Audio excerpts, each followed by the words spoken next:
Jayashree Liberty Hospitals, on the occasion of 11th anniversary, free OP consultation and 20% discount in OP. Contact. అయితే ఇందులో కీలకంగా మారినటువంటి కాశ్మీర్ కోసం ఎందుకు పాకిస్తాన్ అంతలా పాకులాడుతుంది, ఎందుకు కాశ్మీర్ కోసం ఇంత దారుణమైన దారుణాలకు ఒడికడుతుంది, వీటి గురించి డిస్కస్ చేద్దాం. మనతో పాటు ఉన్నారు భారత రాయబారి అంబాసిడర్ డాక్టర్ వినోద్ కుమార్ గారు. సార్ నమస్తే. నమస్కారం. అంటే కాశ్మీర్ ద్వారా అక్కడ ఉన్నటువంటి ఉత్పత్తులు కావచ్చు, వ్యవసాయం కావచ్చు, అక్కడ పండే యాపిల్స్ కావచ్చు, కుంకుమ పువ్వు కావచ్చు, డ్రై ఫ్రూట్స్ కావచ్చు, ఇవన్నీ కూడా హై క్వాలిటీ అంటారు. సో అవి కూడా ఒక రకంగా మనకు కాస్త ప్రయోజనం కలుగుతాయి, ఇంకా విరివిగా ఎక్కువగా వ్యవసాయం చేసే అవకాశం ఉంటుందంటారా ఇలాంటి ఇష్యూస్ లేకుంటే? నేచురల్గా అండి, ఇప్పుడు మనకు కనుక కాశ్మీర్లో కనుక పీస్ ప్రివేల్ అయ్యి ఉంటే కాశ్మీరీ ఏదైతే డ్రై ఫ్రూట్స్ ఉన్నాయో, తర్వాత ఏదైతే యాపిల్స్ ఏవైతే ఉన్నాయో, దాని తర్వాత Kashmiri shawls world famous. So ఈ ఎకానమీలో హ్యాండీక్రాఫ్ట్స్లలో, తర్వాత అగ్రికల్చర్ ప్రొడక్ట్స్లలో టెరైన్ మనం ఏమంటామంటే, యూరోప్లో పోయినప్పుడు టూలిప్ గార్డెన్స్కు ఆ నెదర్లాండ్స్ అక్కడ పోయి ఎంతోమంది టూరిస్టులు ఎంతో ఎంజాయ్ చేస్తుంటారు. అలాంటి పరిస్థితులు కాశ్మీర్ వ్యాలీలో ఉన్నాయి. నేను చూశాను. అది కేవలం నెల రోజులు మాత్రమే ఉంటుంది. ఆ నెల రోజులు మాత్రమే అక్కడ ఫ్లవర్స్ ఇదవుతాయి. ఆ నెల రోజుల్లో చాలా అసలు వేల మంది అక్కడికి వేల మంది వచ్చారు అక్కడ. అవును, మరి అదే అంటే వరల్డ్ టూరిస్ట్ అట్రాక్షన్ అవుతుంది అక్కడ. మనం అదే నెదర్లాండ్ చూసినట్టయితే ఇటువంటి హిల్లీ టెరైన్ లేదు అక్కడ. కానీ ఇక్కడ అదే బ్యూటీ ఏంటంటే వ్యాలీస్, హిల్స్, తర్వాత గ్రీనరీ, ఇటువంటి వాతావరణం అనేది, అదే మంచు లోయలు, చక్కటి పచ్చదనం ఎటువైపు చూసినా. అంటే సార్ ఇంకొకటి కూడా, అసలు ఈ ఇష్యూ లేకుంటే, ఈ వివాదం అనేది లేకుండా ఉంటే టూరిజం పరంగా కాశ్మీర్ ఎక్కడో ఉండాల్సిందేమో. ఇప్పుడు ఒక్క చిన్న ఎగ్జాంపుల్ చెప్తాను. నేను మలేషియాలో ఇప్పుడు హై కమిషనర్ ఉన్నప్పుడు అక్కడ ట్విన్ టవర్స్ ఏదైతే ఉన్నదో అక్కడ అది పెద్ద అట్రాక్షన్. అది ఒక్కటి. మలేషియాకి వచ్చిన వాళ్ళంతా పోయి ఆ ట్విన్ టవర్లో పోయి పైకి ఎక్కి ఓ బ్రహ్మాండంగా ఉందని అంటారు. బోల్డ్ అంతమంది టూరిస్టులు దానికే పోతున్నారు.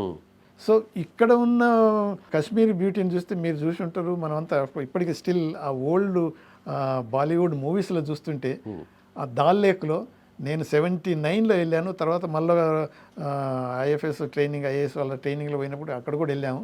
ఆ దాల్ లేక్లో ఆ షికారు చేస్తున్నప్పుడు అసలు అద్భుతం. అసలు దాల్ లేక్లో అక్కడ ఎన్ని హోటల్స్ ఉన్నాయి, హౌస్ బోట్స్ ఉన్నాయి, తర్వాత వేల బోట్స్ ఉన్నాయి. నిజంగా అసలు అదొక అద్భుతం. అంటే స్వర్గధామం అంటారు చూసారా, భూతల స్వర్గం, దాన్ని కాశ్మీర్ అని అనలేదు. ఎగ్జాక్ట్లీ. సో ఎకనామికల్లీ చాలా వైబ్రెంట్ ఎకానమీ కూడా అక్కడ. రేర్ థింగ్స్ కూడా దొరికాయి. ఈ మధ్య మనకు ఇంకా ఏంటంటే లిథియం కూడా అక్కడ బోల్డ్ డిపాజిట్స్ ఉన్నట్టు కూడా మనకు తెలుస్తున్నది. అంటే అది కూడా మినరల్ సోర్సెస్ కూడా బోల్డ్ వస్తాయి మనం ఉపయోగించుకుని. ఎకనామికల్గా కూడా చాలా ఇంపార్టెంట్ అది. సో అలానే కాశ్మీరీస్ బాగుపడ్డప్పుడు, అక్కడ డెవలప్ అయినప్పుడు, ఇండియా కూడా ఒక ఈస్టర్న్ స్విట్జర్లాండ్గా మారే అవకాశం ఉన్నది. అక్కడి ప్రజల డెవలప్మెంటు, అక్కడున్న రేర్ ఎర్త్ మెటల్స్ కూడా డిస్కవర్ జరుగుతున్నది.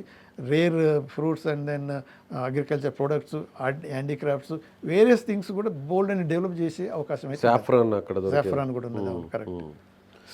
సో ఇప్పుడు ఒకవేళ కాశ్మీర్కి పాకిస్తాన్ అనే ఇష్యూ, మిలిటెంట్ ఇష్యూ లేకుండా ఉంటే టూరిజం ఇంకా ఎన్ని రేట్లు పెరిగే అవకాశం ఉండొచ్చు విదేశాల నుంచి? ఇప్పుడు ప్రస్తుతానికి నేను చూస్తే కాశ్మీర్లో కేవలం ఇండియన్స్ మాత్రమే ఎక్కువ వస్తున్నారు, 97%. సో అసలు పాకిస్తాన్తో ఇష్యూ కానీ మిలిటెంట్ ఇష్యూ లేదు అంటే అంతా ప్రశాంతంగా ఉంది. సో ఏదైతే ఇండియాలో ఉన్న మిగతా స్టేట్స్కి ఎలాగ ఫారినర్స్ వస్తారో, తాజ్మహల్ని చూడడానికి ఎలా వస్తారు, సో అలా కాశ్మీర్ చూడడానికి విదేశాల నుంచి వస్తే టూరిస్టులు ఇంకా ఎంత గ్రో అయ్యే అవకాశం ఉంది టూరిజం? ఎంత పర్సంటేజ్? అంటే ఇప్పుడు మనకు ఇప్పుడు ఇది లాస్ట్ ఇయర్ చూస్తే 22 to 24 మిలియన్స్ అంటే 2.2 crores టూరిస్ట్ పోయినట్టు. సో కనీసం 5-6 times పెరిగిపోతుంది. 10 కోట్ల మంది వచ్చే అవకాశం ఈజీగా. ఎందుకంటే దాని అట్రాక్షన్ అంత ఉంటుంది. తాజ్మహల్ చూసిన మనకి ఫారెన్ టూరిస్ట్ ఎంతమంది వస్తున్నారో, కాశ్మీర్ చూడాలంటే ప్రతి ఒక్కరు ఎక్కువ వస్తారు. సో దానికి అంటే ఫినామినల్ ఆ డెవలప్మెంట్. అందుకు నేనే ఒప్పుకుంటున్నాను సార్. ఇండియాలో చాలా ప్లేసెస్ తిరిగాను, కాశ్మీర్ అదొక డిఫరెంట్ అంతే.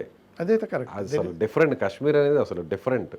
There is no doubt. ఆ కాశ్మీర్ ఒకసారి విజిట్ చేసి ఆ వాతావరణంలో రిలాక్స్ అయిన తర్వాత అది that memory loss for long. అంతే, జీవితాంతం ఉంటుంది. అదే చెప్తున్నాను, నేను 79లో ఫస్ట్ టైం విజిట్ చేసాను. I was so impressed.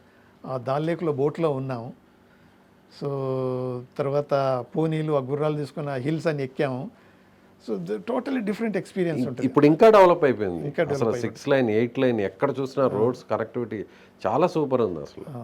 అవును, అందుకనే the prospects for Kashmir development. ఆ బాధను తట్టుకోలేకే పాకిస్తాన్ వాళ్ళు ఈ దుశ్చర్యకు పాల్పడ్డారు. ఎగ్జాక్ట్. ఇప్పుడు పాకిస్తానీస్ ఎదుటి అంటే పక్క దేశం ఇంత డెవలప్ అయిపోతుంది అనేది ఆ కడుపుల మంటతోటి వాళ్ళు మునిగిపోతున్నారు. కానీ ఆ మునిగిపోతూ వీళ్ళని కూడా గుంజుకోవాలి అని ఇప్పుడు పాకిస్తాన్ ప్రయత్నం అది. వాళ్ళు ఈ కాశ్మీరియన్స్ ఇదంతా సపోర్ట్ చేసేది చైనా. అందుకని ఆ యాంగిల్ కూడా మనం మర్చిపోవద్దు.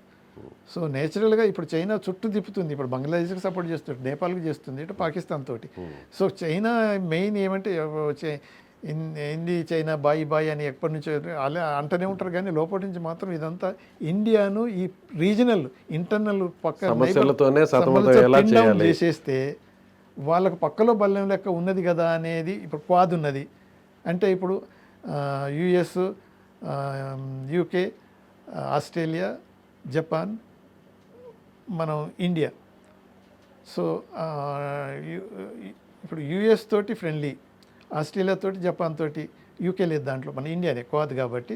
సో ఇటువంటి గ్రూపులో ఇండియా ఇంత ప్రామినెంట్ అయిపోతుంది. తర్వాత G20 దాంట్లో కూడా ప్రామినెంట్గా అయిపోయి వరల్డ్ స్టేజ్లో మేమే రావాలి, ఎవరు రావద్దు, మా పక్క దేశం రావద్దు అని ప్రయత్నాలు ఉంటే ఇండియా ఇంత పెరుగుతుంది.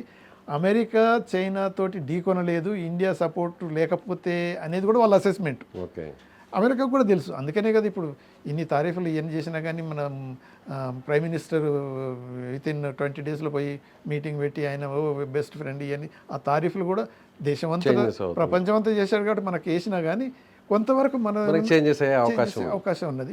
ఆల్రెడీ మన హై లెవెల్ విజిట్లో వైస్ ప్రెసిడెంట్ వచ్చాడు. తర్వాత సెప్టెంబర్లో అమెరికన్ ప్రెసిడెంట్ కూడా వస్తున్నాడు. కాబట్టి ఇటువంటి డెవలప్మెంటు ఇండియా పైకి రానికి చైనా ఓర్చుకోలేదు. చైనా పాకిస్తాన్ను ప్రాక్సీగా ఉపయోగించుకుంటుంది. పాకిస్తాన్ మొన్న ఏదైతే అన్నదో ఈ డర్టీ వర్క్ అంతా మేము చేస్తున్నాము అమెరికా గురించి, వెస్ట్ కంట్రీస్ గురించి, ఈవెన్ యూకే గురించి కూడా, అదన్నిటికీ డర్టీ వర్క్ చేసుకోనికి ఉపయోగపడే పాకిస్తాను మనను కూడా కింది గుంజాలనేది ప్రయత్నం చేస్తుంది. ఇవన్నీ మనం అర్థం చేసుకోవాలి. మనం ఆచితూసి ముందడుగు వేసి మాత్రం తప్పకుండా ఈ టైం పాకిస్తాన్కి ఒక లెసన్ మాత్రం we have to teach. Lesson కాదు, ఒక రకంగా ఇంకా లేపలేని విధంగా, లేపలేని విధంగా, కరెక్ట్, దెబ్బకు ఇక లేపలేని విధంగా కొద్దిగా డిలే అయినా కానీ మాత్రం సరి అనే దెబ్బ కొట్టి బుద్ధి చెప్పాలి. సో ఇక పాకిస్తాన్ కాశ్మీర్ వైపు కన్నెత్తి చూడకుండా అన్ని రకాల ఏర్పాట్లను అయితే ఇప్పుడు భారత ప్రభుత్వం చేయబోతుంది. Right. Thank you sir. Thank you.